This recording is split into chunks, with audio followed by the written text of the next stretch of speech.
আসসালামু আলাইকুম ওয়া রাহমাতুল্লাহি ওয়া বারাকাতুহু। আলহামদুলিল্লাহ, আলহামদুলিল্লাহি নাহমাদুহু ওয়া নাসাল্লিমু আলা রাসূলিহিল কারীম।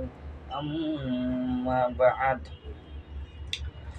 আপনাদেরকে শোনাতে যাচ্ছি ইলমে মারফতের সাগরে খাজা নিজামুদ্দিন রহমতুল্লাহি আলাইহি। খাজা নিজামুদ্দিন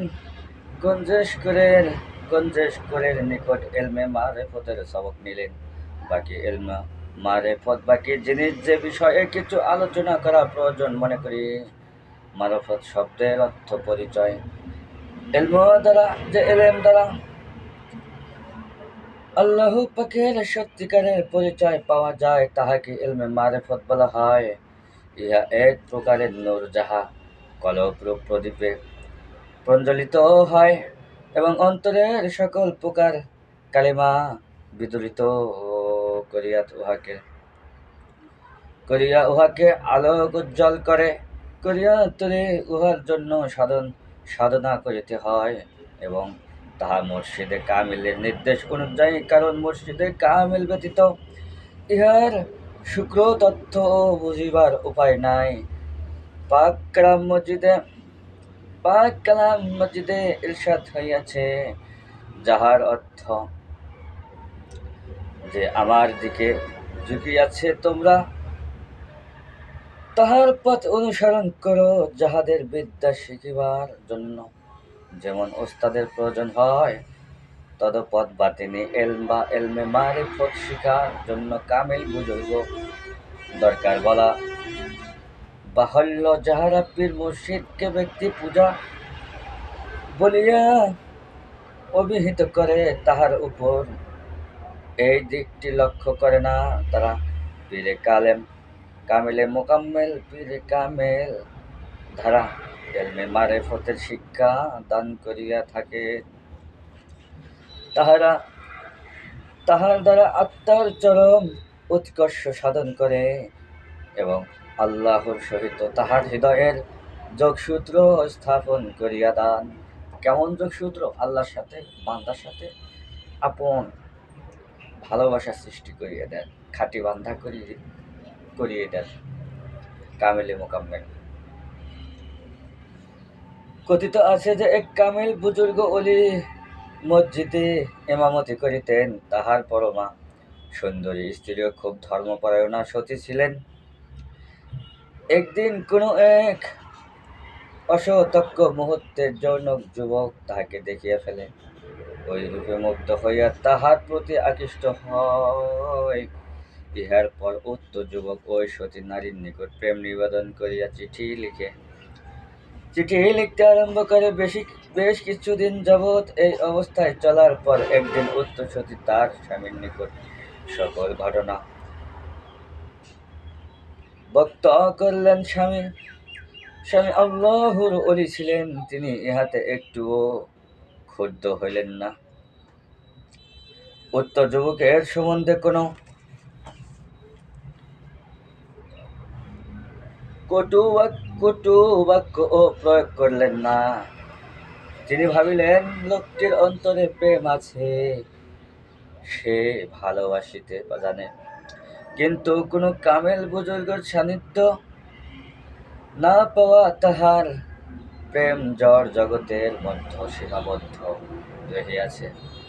তিনি স্ত্রীকে বলিলেন, তোমার সেই প্রেমিককে বলো যে তুমি যদি একাধারে 40 দিন আমার স্বামীর পিছনে জামাইতে নামাজ পড়িতে পারো, তাহলে আমি তোমার কথায় রাজি আছি। স্বামীর কথা মতো সতী নারী উক্ত যুবককে জানাইল, এ যুবক, তুমি যদি একাধারে 40 দিন আমার স্বামীর পিছনে থাকিয়া 5 ওয়াক্ত নামাজ জামাতে আদায় করিতে পারো, তা হইলে ইহার পর তুমি আমাকে যা বলিবে তাহাই মানিয়া লইব। শুনিয়া প্রেমিক যুবক উৎফুল্ল চিত্তে বলিয়া উঠিল, এক আর এমন কি শক্ত বা বাঞ্ছিতা মানসিকে যদি পাওয়া যায়, তবে ইহা চাইতে অধিকতার কঠিন কাজও আমি করিতে পারি। যুবক নিয়মিত জামাতে নামাজ আদায় করিতে লাগিয়া গেল। ক্রমে যতই দিন যায়, যুবক ততই প্রেমিকার প্রতি অনাসক্ত হইয়া পড়ে। অনাসক্ত মানে বোঝেন তো? অনাসক্ত হয়ে পড়ে, আসক্ত থেকে ফিরে আসতেছে। নামাজের প্রতি তাহার মন আকৃষ্ট হয়, বিবির প্রতি নয়, প্রেমিকার মধ্যে নয়। নামাজ ভালো লাগিতে থাকে ও উহাতে সে এক প্রকার অনাদ্যদিত আনন্দ অনুভব করে। ক্রমে অবস্থা এমন হইল যে প্রেমিকার কথা আর তাহার মনে নাই, রহিল না। সে তখন অহরহ নামাজের জন্য ব্যস্ত। এইভাবে 40 দিন অতিবাহিত হওয়ার পর উক্ত সতী নারী স্বামীকে বলিল, এবার তোমার প্রেমিকাকে জানাইয়া দাও যে তুমি আমার কথা মতো একাধারে 40 দিন জামাতে নামাজ পড়িয়াছ, ইহাতে আমি খুবই সন্তুষ্ট হয়েছি। এবার তুমি আমাকে যেই কথাই বলবে তাহাই আমি রাজি আছি। স্বামীর নির্দেশ মোতাবেক ধর্মপরায়ণা নারী প্রেমিক যুবককে জানাইল যে এবার তুমি যা বলবে আমি তাহার মানিয়া লইব। বলো তুমি কি চাও? তদন্তরে তুমি যাহা বলিলে। প্রেমিক যুবক তাহাকে জানাইল যে তুমি বেগানো নারী, তোমার কাছে আমার কিছু চাওয়ার নাই। হ্যাঁ, তবে একটা কথা সত্য যে একদিন আমি তোমাকে ভালোবাসিতাম। তোমার রূপের মোহ আমাকে পাগল করিয়া তুলিয়াছিল, কিন্তু আজ তোমার রূপের মোহ আমার, সে মোহ আর নাই। আমি আমার মহান প্রভুকে ভালোবাসি, তাহার কাছে আমার প্রেম নিবেদন। খোদা করুন প্রেম নিবেদন, খোদা করুন মৃত্যুবরণ পর যদি একবার তাহার সুদর্শন লাভ করিতে পারি, তবে আমার জীবন সার্থক হবে। জীবন ভরে আমি তাহাকে কামনা করিতে থাকি। জানি এই জীবনে কোনোদিন তাহার দেখা পাইব না, তবু আমার চাওয়ার শেষ নাই। আমি তাহাকে চাইতে থাকিব। আমাকে তাহাকে পাই অথবা নাই পাই, মাসককে পাই আর নাই পাই, তাহাকে তালাশ করিতেই থাকিব। সে আমার হোক কিংবা নাই হোক, তাহাতে আমার কিছু ক্ষতি বৃদ্ধি নাই। আমার কাজ চাওয়া, আমি তাকে চাইয়াই থাকিব। প্রিয় পাঠক, চিন্তা করিয়া দেখুন কিভাবে এই অসাধ্য সাধিত হয়। 40 দিন আগে যে লোক বড় নারীর প্রতি আসক্ত ছিল, 40 দিন পর সে নারী আজ খোদা প্রেমিক বলিয়া পরিচিত। তাহার অন্তরে প্রেম ছিল, কিন্তু উহা যেমন ছিল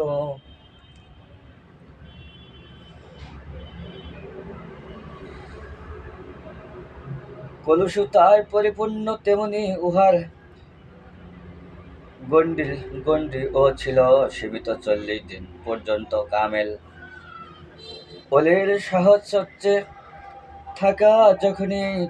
যখনই উহা কলুষ মুক্ত হইল, তখনই উহার গতি মহান মালিকের দিকে প্রধাবিত হইল। কামেল বুজুর্গ লোকের আধ্যাত্মিক শক্তি এমনই প্রবল, এলমে মারেফত যাহাদের বিশ্বাস নাই, তারা ইহার প্রকৃত রহস্য অনুসন্ধান করিতে সক্ষম হইবে না।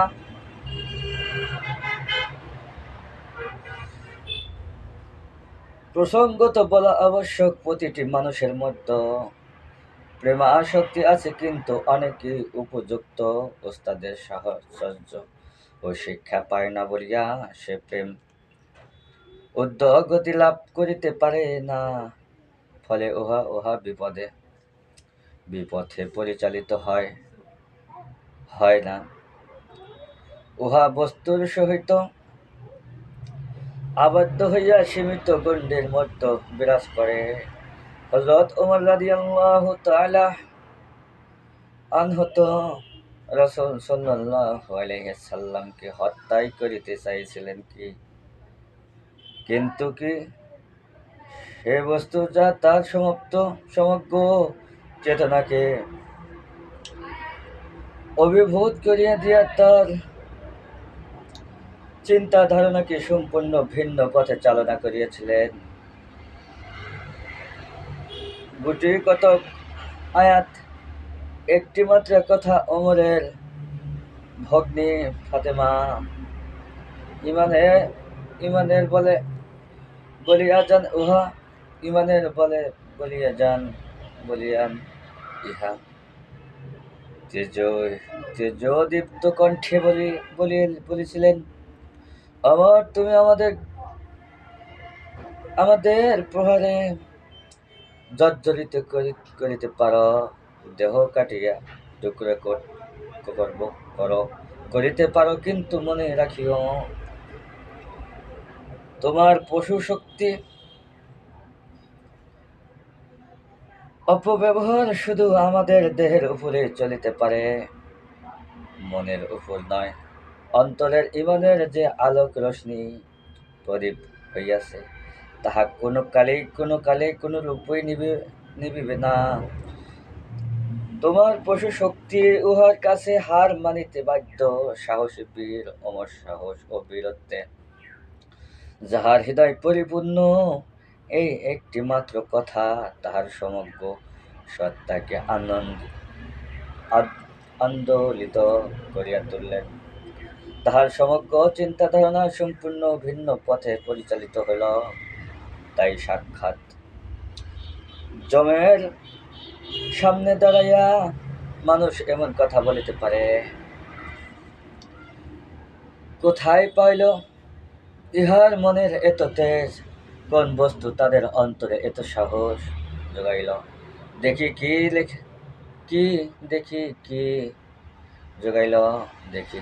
লেখা আছে ইহাদের ধর্মে গ্রহে। অমর পড়িতে লাগিলেন, হে আমার হাবিব, তোমাকে কষ্ট দিবার নিমিত্ত আমি কোরআন নাজিল করি। ও আমার হাবিব, আমি কোরআন নাজিল করি। কোরআন শুধু তোমাকে কষ্ট দেওয়ার জন্য আমি কোরআন নাজিল করি নাই। তবে হ্যাঁ, যাহারা ভয় করে, অর্থাৎ পাপের ভয়ে উপাদান এখন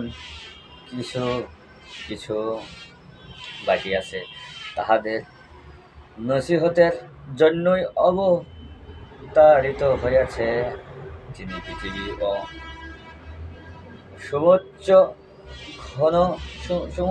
ঘনমণ্ডল সৃষ্টি করিয়াছেন। পরম করুণাময় খোদার আরশের উপর অধিষ্ঠ রহিয়াছেন সমগ্র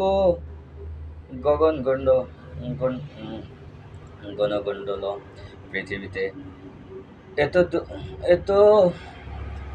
এত দুভয়ের মাঝামাঝি শূন্য মার্গে, এমনকি সর্বনিম্ন পাতালপুরীতে যাহা রইয়াছে, তার সব কিছুরই মালিক তিনি। ফাতেমাকে প্রহার করার পূর্বে ওমরের মনে যে প্রচণ্ড ঝড় বহিতেছিলেন, একটি মাত্র কথার প্রচণ্ড আঘাতে তাহার গতি স্তব্ধ হইয়া গিয়েছিলেন। এবার আরেক ধাক্কা কোরআনের আয়াত পড়ার সাথে সাথে ওমরের অন্তরে তীব্র প্রতিক্রিয়া দেখা দিল। ঝড়ের গতি বিপরীত দিকে প্রবাহিত হয়ে আরম্ভ করিল।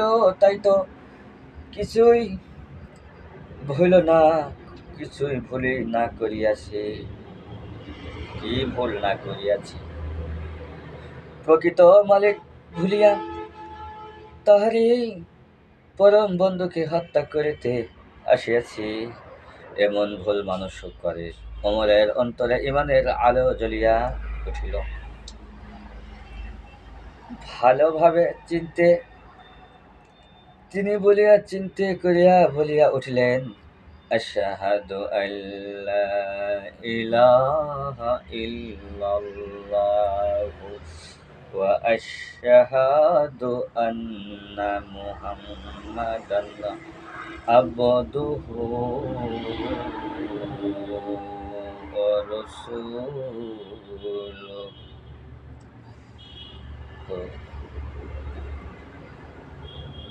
এমন ভাবে তখন কালেমা পড়া শুরু করলেন এইভাবে, আশহাদু আল্লা ইলাহা ইল্লাল্লাহু ওয়া আশহাদু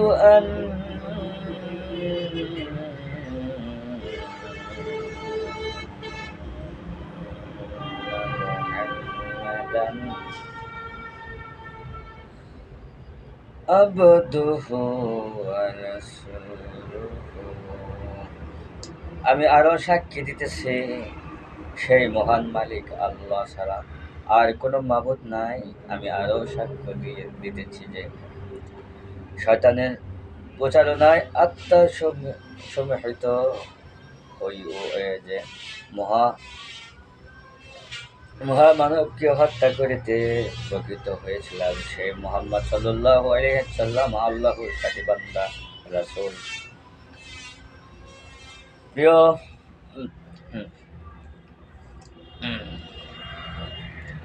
এই দেখুন, এই কথার কি প্রচণ্ড তেজের তীব্রতা সহিতে না পারিয়া ওমরের মতো সাহসী যুবকের কঠিন হৃদয়ের কাঠিন্য ও দুর্বোধ হইয়া বাধ্য হয়েছিল।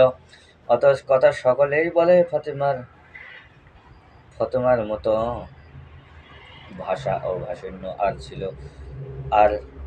ভাষণী আর ছিল, কিন্তু কই তাহাদের কাহারও কথা তো এত তেজ ছিল না। বলা বাহুল্য, ইসলাম গ্রহণের পর হইতে হযরত ফাতেমা নির্জন সাধনায় কাটাইতেছিলেন। ফলে যে অপূর্ব প্রাণ শক্তি তাহার হাসিল হইয়াছিল, তাহারই সামান্য বহিঃপ্রকাশ ঘটেছিল উল্লেখিত বাক্যটির মাধ্যমে, যাহার প্রচণ্ড তেজ হযরত ওমরের হৃদয়ের সম্পূর্ণ কলকশতা দূর করিয়া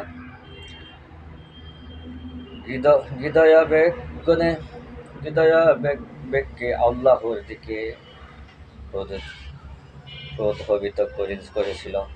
কামেল বুজুর্গ লোকের আধ্যাত্মিক শক্তি এমনই প্রবল হয়।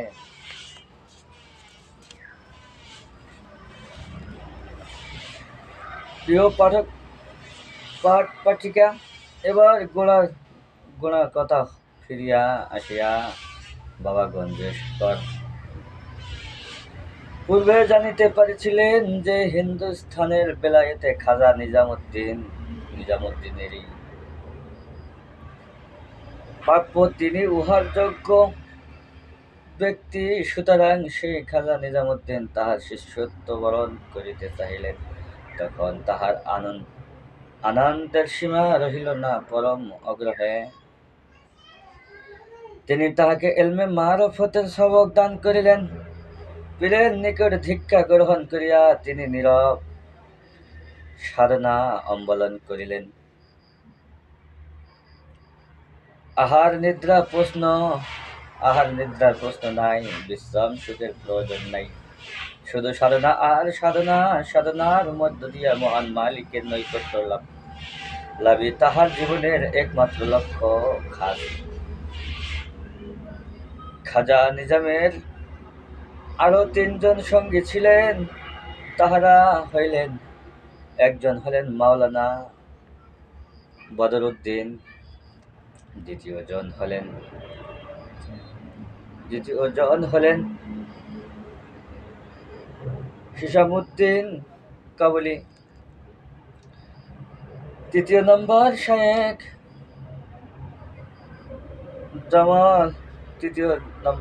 হলেন জামাল উদ্দিন।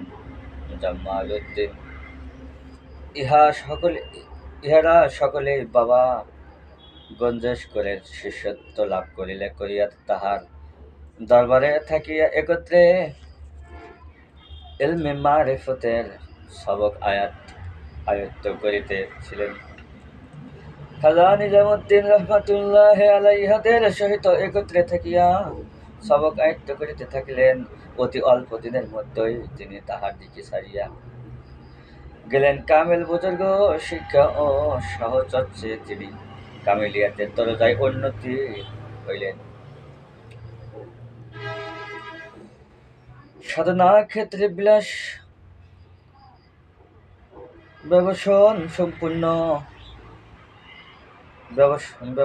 সম্পূর্ণ হারাম। সাধক তাহারা কখনো পার্থিক সুখ চাহেন না, কারণ পার্থিক সুখ মানুষকে অলস ও পরিশ্রম বিমুখ করিয়া তোলে। বাবা গঞ্জেশ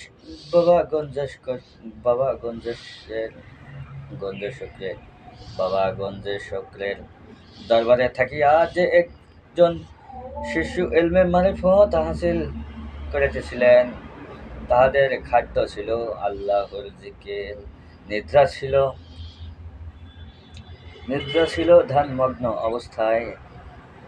শরীরকে টিকাইয়া রাখিবার জন্য মাঝে মাঝে তাহার খাদ্য গ্রহণ করিতেন বটে, কিন্তু তাহা এত অল্প যে আমাদের মতো দুনিয়াদার তা দেখিলে বিস্ময়ে অভিভূত হইয়া বলিবে, এত কম খাওয়া ও কি মানুষ জীবিত থাকিতে পারে?